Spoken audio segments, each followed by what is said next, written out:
Hey there, welcome back to The Truth Is Somewhere. Sorry we missed you last week, but, Megan, what do you think we just jump right into this one? Okay. Yeah. Alright. What are we talking about? We're going to talk about reincarnation and past lives today. Okay. Because this was of particular interest to me because I believe in this. Corey is rolling his eyes at me. I did not. Right now, as we speak. I did not. Did. You thought you didn't, but you did. I stared at one place, focusing very hard. And then you rolled your eyes when you looked back up. Damn it. Okay. It's May in 1991. An assistant fire chief from Westport, Connecticut, Jeffery Keene, and his wife were on vacation and hunting for antiques in Sharpsburg, Maryland. Okay. The Civil War Battle of Antietam was fought in Sharpsburg and was known as the bloodiest day of the Civil War.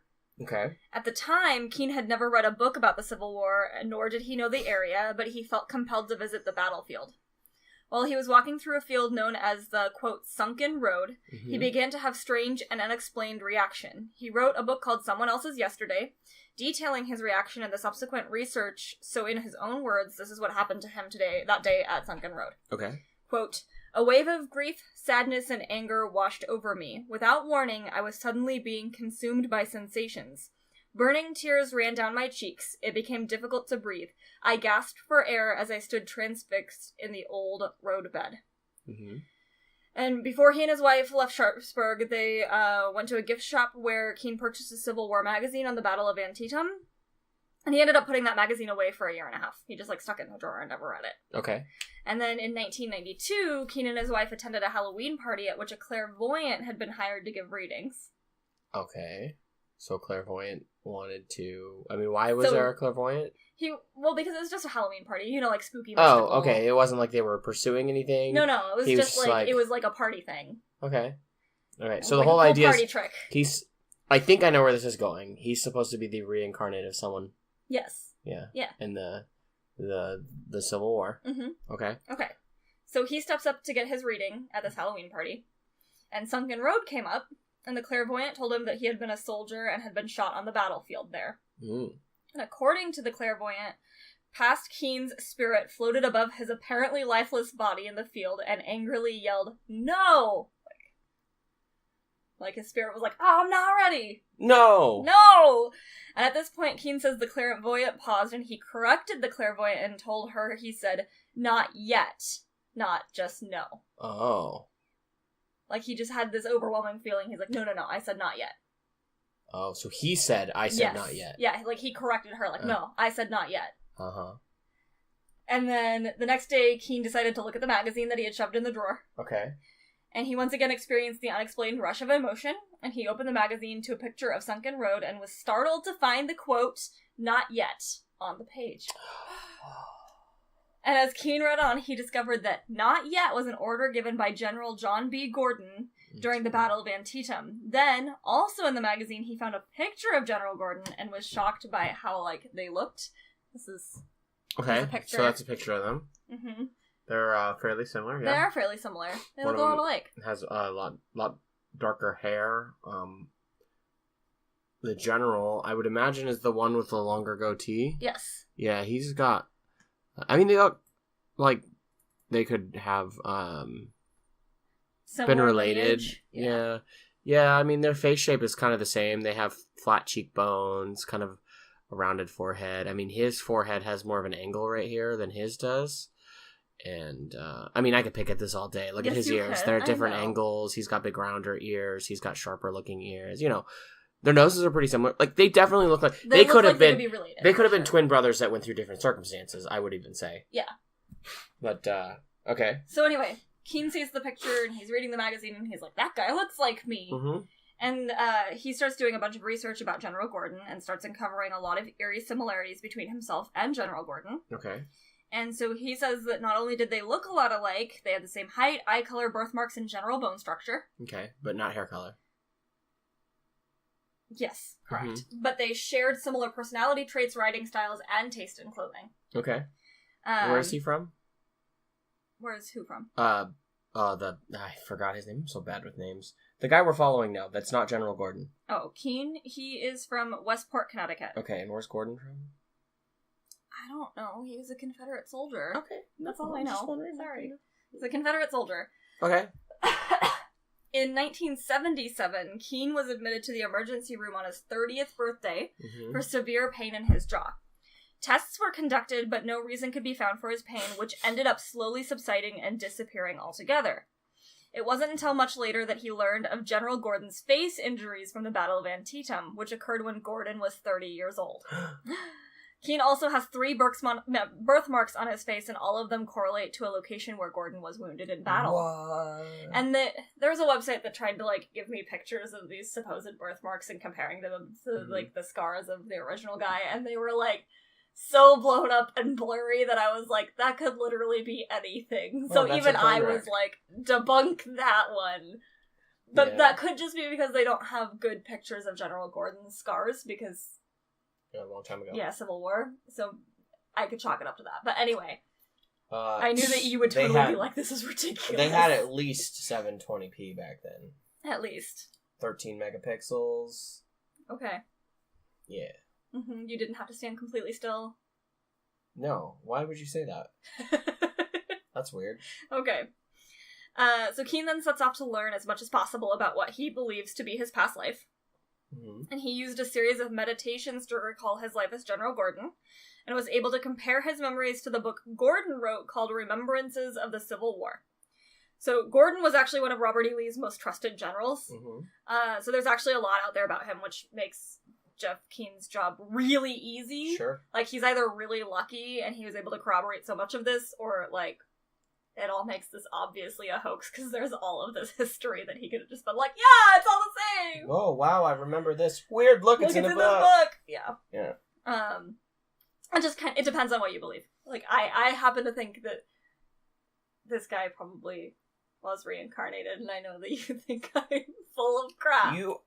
I am just looking at you, and you're the one who is buckling under your own words. So, how does he feel about slaves?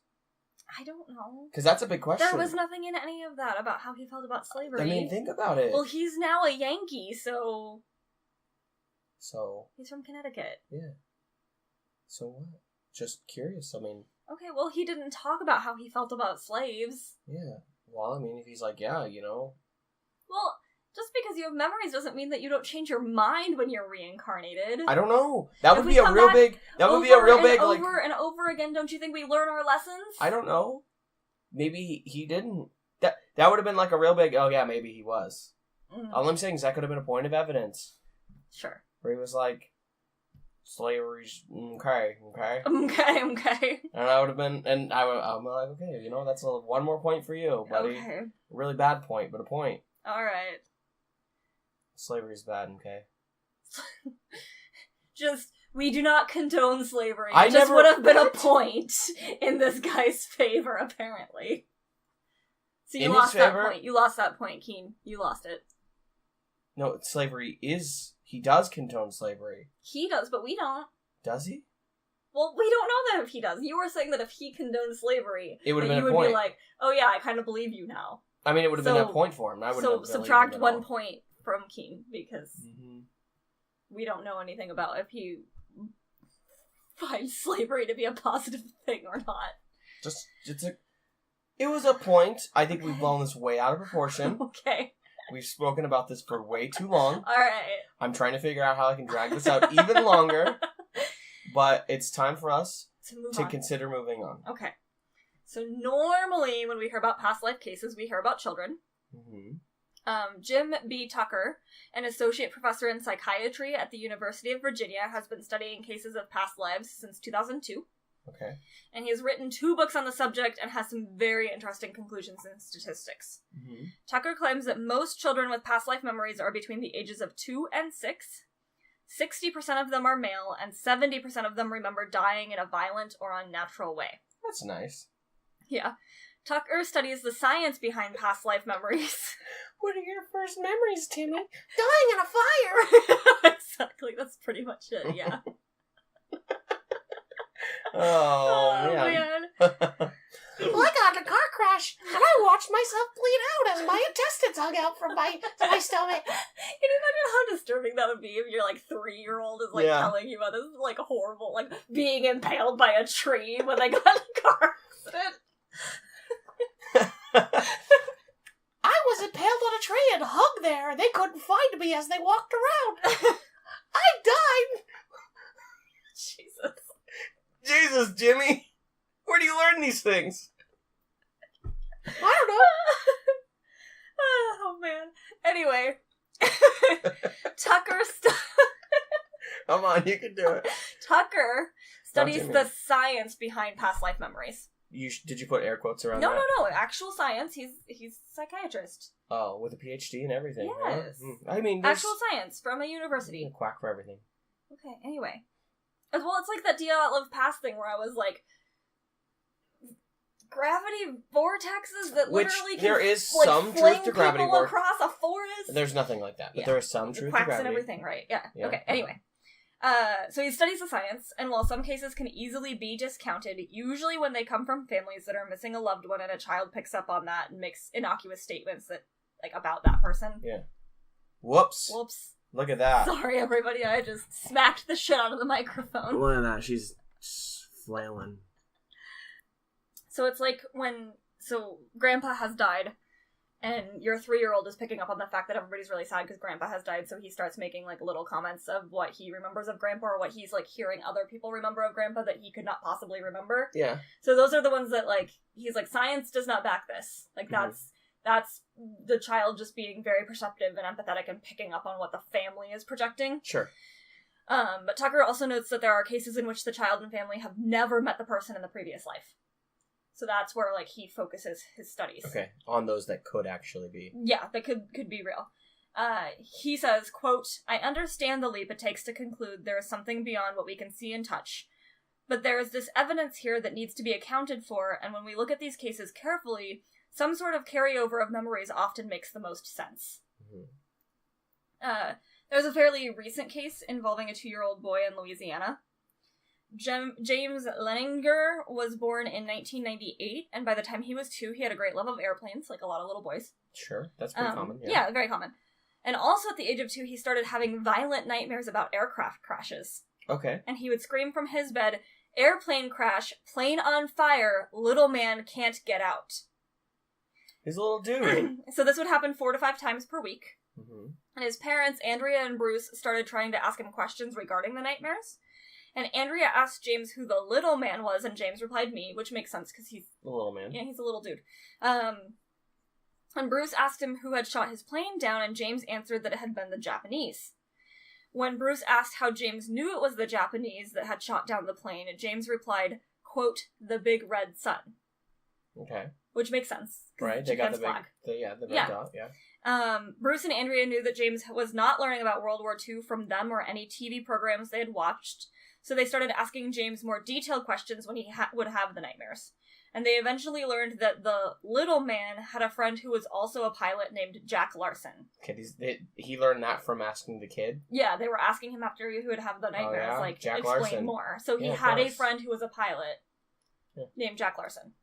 And eventually James told his parents that the little man was also named James, and that he flew a plane called a Corsair, and that he flew the plane off a boat named the Natoma. Mm-hmm. He noted that the Corsair would lean to the left on takeoff and had a tendency to blow its tires on landing. Wow. So this little boy is telling his parents all of this. I'm sure he is. Well, he was. Shut up. He's not saying anything, but he's rolling his eyes so hard that they might as well be down the street. They heard me say, "I'm sure he is." I think that sums it up pretty well. Anyway, Bruce purchased a book on World War II aircraft carriers and leafed through it with James. And James pointed to the section on the Battle of Iwo Jima, and said that it was there that his plane had been shot down. Oh.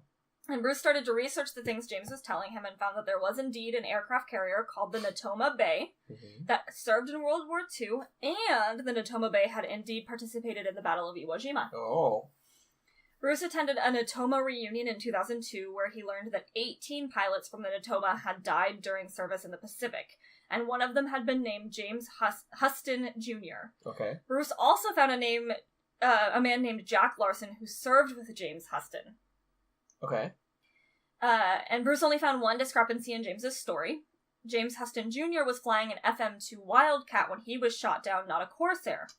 However, Bruce learned from another pilot, Bob Greenwald, that served with Huston, that Huston had participated in a program in which Corsairs were being tested for landing on an aircraft carrier. And Greenwald also confirmed that Corsairs did veer to the left and their tires did often blow upon landing. Okay.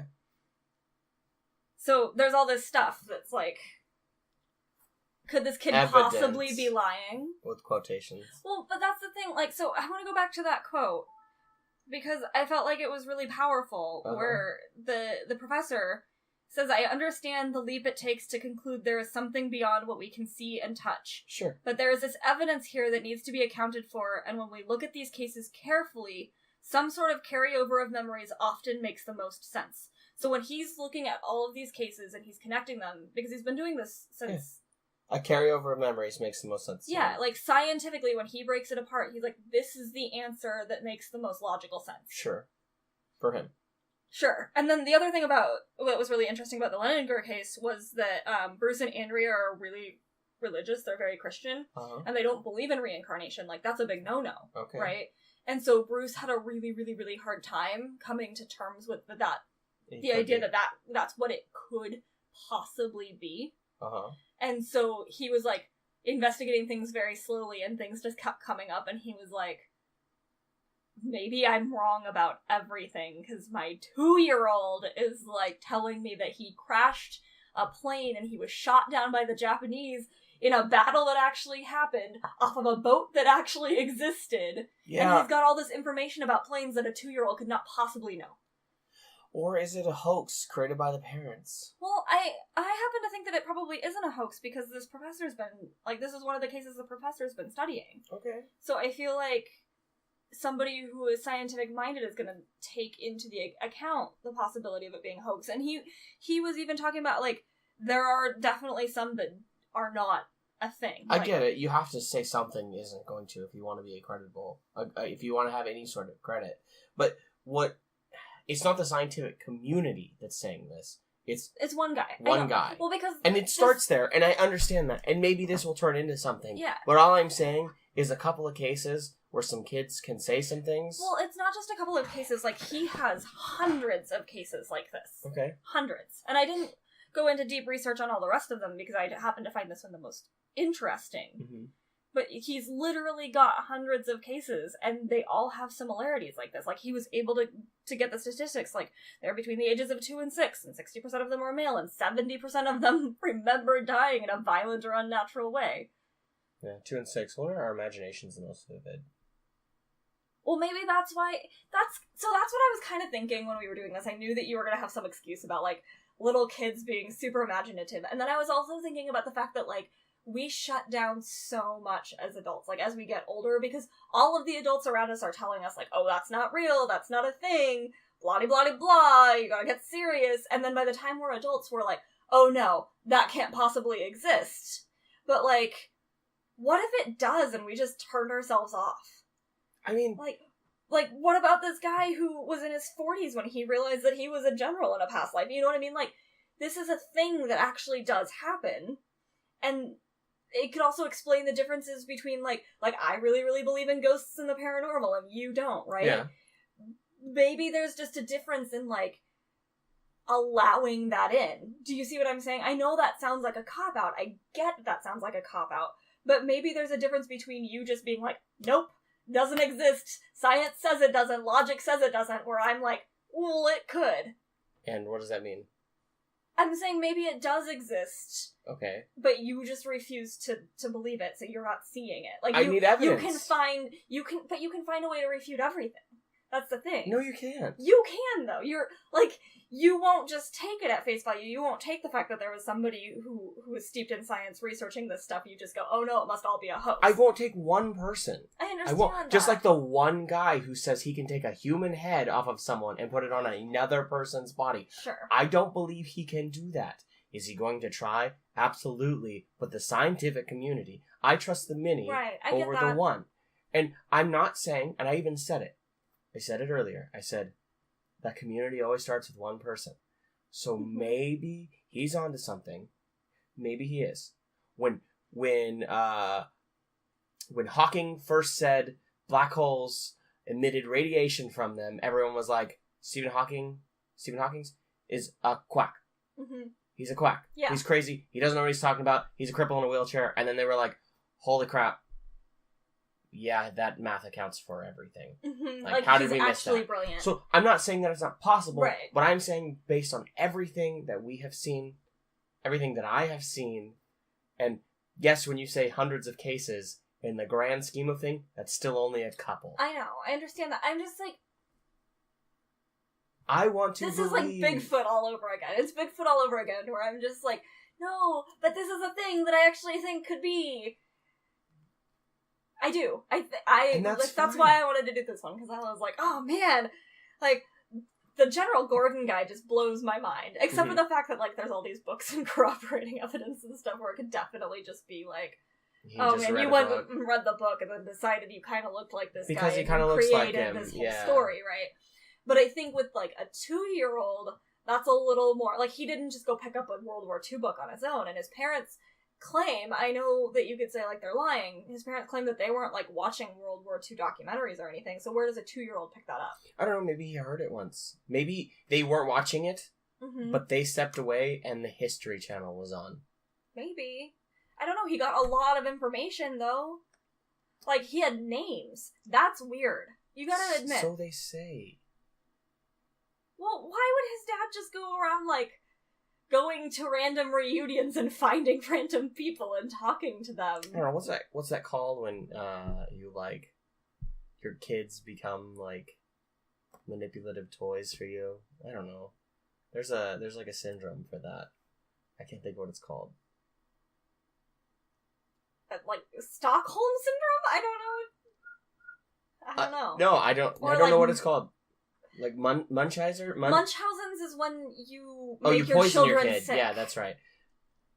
I'm not sure, but there is like people who get obsessed with their kids, and like it happens to a lot of mothers who put their little kids in beauty pageants, where they're like living through their sparkle baby.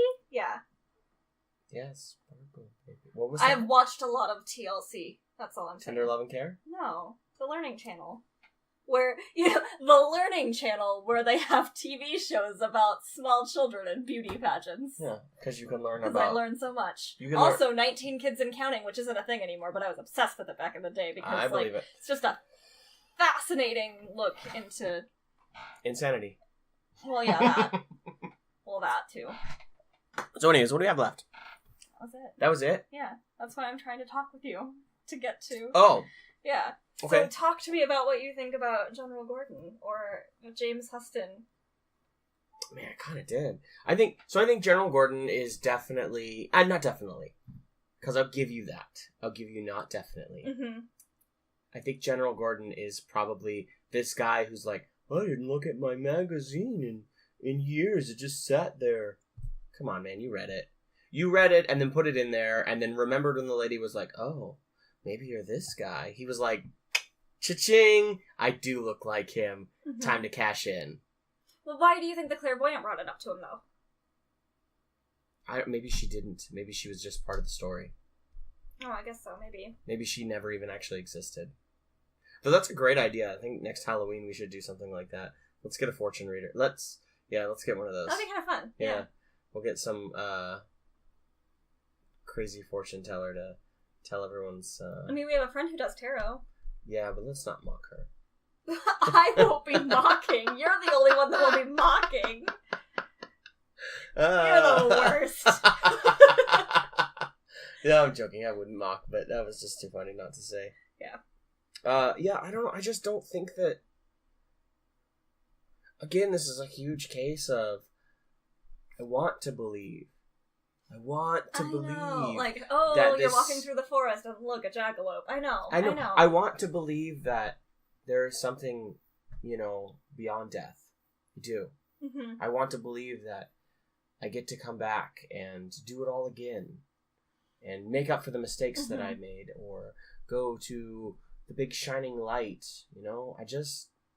I am a downer. I know. I don't believe in the big shining light, and you know that. You know I don't believe in the big shining light. Yeah. And if I'm going to believe in something, and this has grown over the past few years, it used to be I'd go, oh yeah, I think I would kind of believe in this. And it went from, I think I kind of would believe in this, to, I think I kind of believe in this. And then it went to, like, I think I believe in this, to, yeah, this is the thing I believe in. Yeah, and for me, it's the exact opposite. It went from, like, I feel like I'm supposed to believe in something, so I believe in this, well, I think... to, I don't think I believe in this because it doesn't sound right, to, well, there's no way this could possibly be right, everyone is insane. No, they're not insane. Maybe this is your first time around, and that's why you don't feel anything. Because one of the things I was reading about past lives in my copious amounts of research about the subject was that, like, people will be really drawn to certain cultures or certain time periods, and, like, I've always found myself really drawn to India. Like, I love the color, and I love the fabrics, and I love the people, and I want to go there so badly, and it just, like, feels right to me. And you like elephants. And I love elephants. And so maybe I was from India in a past life. Maybe. Or, like, I've always found myself really, really, really drawn to the 1920s and, like, the flapper style and that kind of thing. So maybe I was in the 1920s in my past life. Maybe I was in the 1920s in India. I don't know. Maybe. I don't know. They probably didn't have flapper style in India, so that's probably two different lives and I'm getting them jumbled. Well, maybe. But maybe I'm just saying that maybe it's your first time through. Maybe. In which maybe case... that happened. Maybe new souls get created every once in a while. I mean, the population's rising. I don't know. What about us, turning into worms and birds and animals? Maybe we do. Like, maybe I was an elephant in India in a past life. Maybe. You were definitely a dog. If you had a past life, you were totally a dog. Was I? Yeah, you were a Justice Bark like Kasumi. I was a Justice Bark. Yep. Yeah, maybe. I mean, we talk all the time about how my dog is just like me, right? Yeah, that's because remember, we decided he was a Vietnam... we definitely think, well, okay, so we joke about Bishop being a reincarnated Vietnam veteran. Yeah. Because he's so scared of everything. Everything. Like, he's got severe PTSD, and we don't know why, because we've had him since he was 8 weeks old. And we've never tortured that dog. We've never done anything to him, but he's afraid of cups, and paper bags, and plastic bags, and laundry, and jet noise.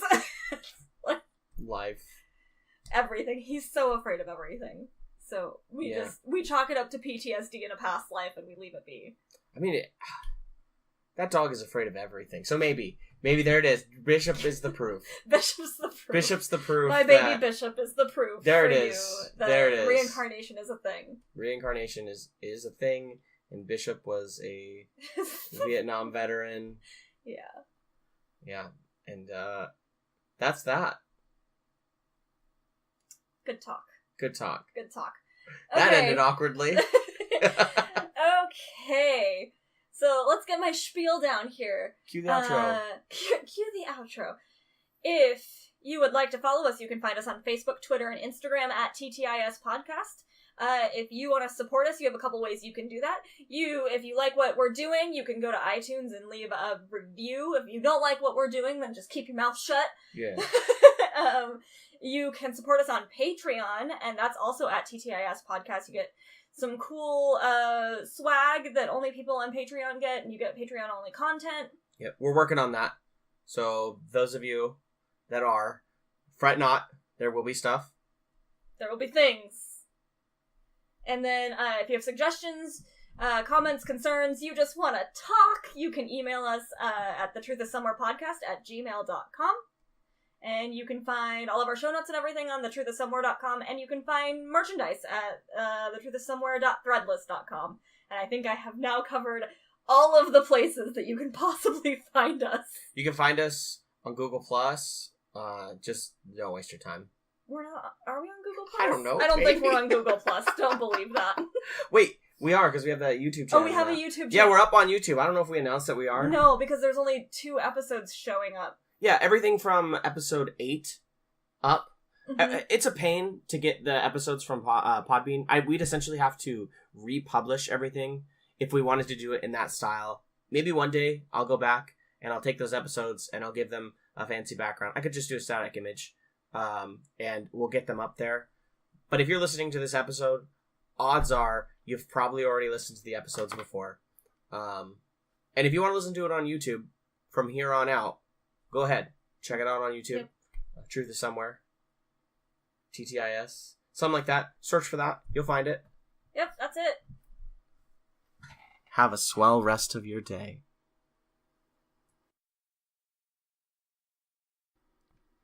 Guys, help. I'm still stuck up in this tree.